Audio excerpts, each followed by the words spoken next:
HMS గౌరవ అధ్యక్షులు కల్వకుంట్ల కవిత సింగరేణి సీఎండీని కలిసి సింగరేణి లాభాల్లో కార్మికులకు 35% పైగా వాటా ఇవ్వాలని, అలియాస్ పేర్ల కార్మికుల సమస్యలు మానవతా దృక్పథంతో పరిష్కరించాలని, వెంటనే మెడికల్ బోర్డు ఏర్పాటు చేయాలని, అలాగే పలు సమస్యలు వివరించడం జరిగిందని, సమస్యలను పరిష్కరిస్తామని సీఎండీ హామీ ఇచ్చారని మీడియా ద్వారా తెలిపారు.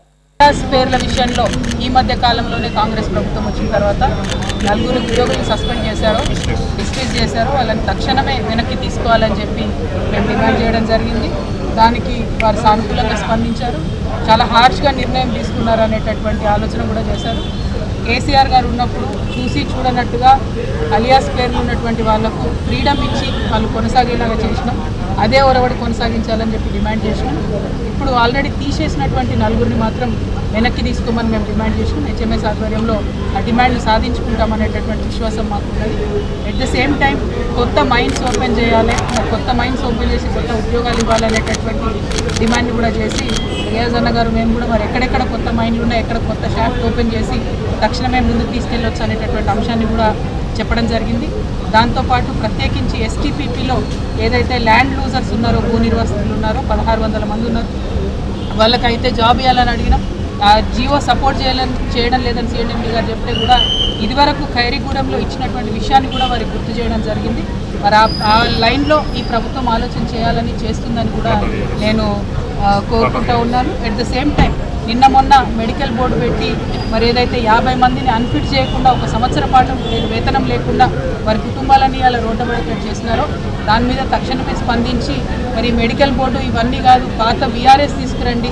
పాత వీఆర్ఎస్ స్కీమ్ ఏదైతే 2 సంవత్సరాలు ఉన్నటువంటి కార్మికుడికి ఒక ఫ్రీడమ్ ఇచ్చి వాళ్ళు ఎవరిని కోరుకుంటే వాళ్ళ జాబ్లోకి తీసుకునే విధానాన్ని తీసుకురండి అని చెప్పి రియాజ్ అన్న గారు మేమందరం కూడా కోరడం జరిగింది.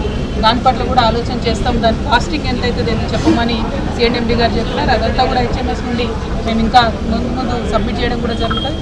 ఇట్లా 1 కాదు 2 కాదు ఏదైతే ప్యాంప్లెట్ వేసి ఉన్నామో దాంట్లో ఉన్నటువంటి దాదాపు 30 సమస్యల మీద మాట్లాడినాము. అన్నిటికన్నా ముఖ్యం ఇప్పుడు ఉండేటటువంటి హాస్పిటల్లో కనీసం మందు గోళీలు కూడా దొరుకుతలేవు. డాక్టర్ కనీసం చేయబట్టుకొని కూడా చూస్తలేడు ఏరియా హాస్పిటల్లో. దీన్ని తీవ్రంగా పరిగణించాలి, డాక్టర్స్ అందుబాటులో ఉండేలాగా చేయాలని చెప్పి కూడా మేము డిమాండ్ చేయడం జరిగింది. దాని పట్ల వారు ఆశ్చర్యం వ్యక్తం చేసినారు సీఎండీ గారు. మరి ఎక్కడికక్కడ ఉన్నటువంటి జనరల్ మేనేజర్స్ మేము డిమాండ్ చేస్తున్నాము, మీ ఏరియా హాస్పిటల్స్ మీరు విజిట్ చేయండి, కార్మికుల పిల్లలకు కార్మికుల కుటుంబాలకు న్యాయం చేయండి. రిఫరల్ సిస్టమ్ చాలా దారుణమైన పరిస్థితిలో ఉంది, దాన్ని మీరు కంప్లీట్గా ఒకసారి రీఎవాల్యుయేట్ చేయండి అని కూడా మేము డిమాండ్ చేయడం జరిగింది. అన్నిటికన్నా ఎక్కువ మరి చిన్నపిల్లలకు స్కూల్స్ ఏవైతే ఉన్నాయో ప్రతి ఏరియాలో కూడా సిబిఎస్ఈ స్కూల్స్ పెట్టాలని కూడా మేము డిమాండ్ చేయడం జరిగింది. సో మీకు అన్నిటి మీద కూడా మేము ఫాలోఅప్ చేస్తాం.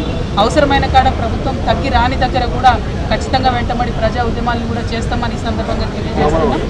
లాభాల్లో వాటాని మరి తక్షణమే ప్రకటించాలని చెప్పి మేము కోరడం జరిగింది. దసరా కన్నా ముందే వచ్చేటటువంటి జీతాలలో ఇంక్లూడ్ చేయాలి. అది ఎంత ప్రకటిస్తున్నారన్నది ఇమీడియట్గా చెప్పండి అని మేము అడిగినాం.